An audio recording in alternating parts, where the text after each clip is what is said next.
Good morning. Ngasi thang numit ki card ki message hape tangi minner se ngasi thang numit se ko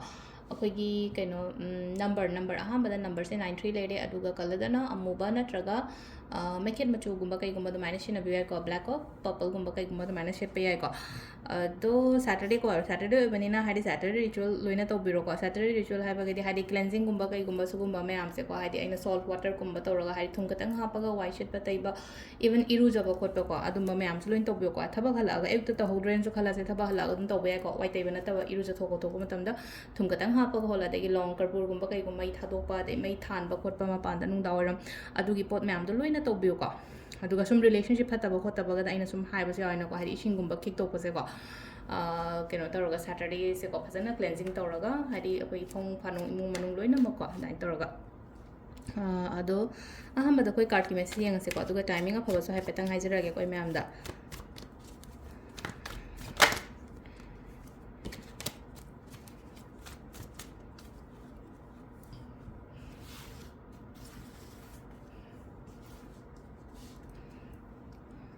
Sedeki card ohum ko tang to card number 1 card number 2 card number 3 ko ahamba ani shuba ohum suba ko ahamba khan ba yang ase ko ahamba khan ba se khoi gi keno la ko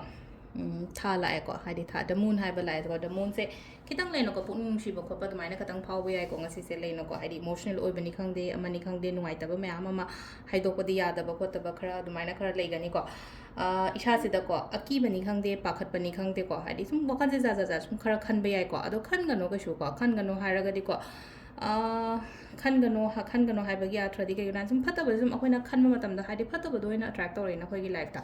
adu du na ya ra ga di ke no to bi da ba hai ta ra ko se da hadi ya ringa hadi pha na khalo hadi apha ba do oina attract to no ba apha ba do ina manifest to ro ga lak na ba gi tamak ta ko number 2 khan ba ngai gi oina ha ra ga di 2 se ko planning yam tawri ko ngasi gi oina karai karai chasige ko chege kain toroga ado chatke kaina khalaga di chalo khalaga le no hadi phamaga le yumda lepaga kholaga da mai le no chatlo chatpa matam da engonda kana ba dum phangani ko hadi tho on hari ba yumdagi tho on hari ba seda aduga number 3 ko number 3 sin ko hadi posing se yam phajana balance toro chatkani ko ngasi gi oina haraga di ko hadi shaubo ko control to ko yamna kam oina le yo ngasi gi oina haraga di ko aduduna engonda phaba porakani ko adu sisina koi gi keno le ko card ki message le timings le gi pung 3 ka minute ram pan dena 3 ka minute yang khitare pang le de 3 ka minute 3 thoi dena pung 3 ka minute manga phawm le ko 3 ka minute manga ade pung manga ka minute phuni thoi dena pung 3 ka minute manga phawm le de 9 ka minute kon tare tagina nungdang ahing gi ko 12 ka minute 13 phawm le aduga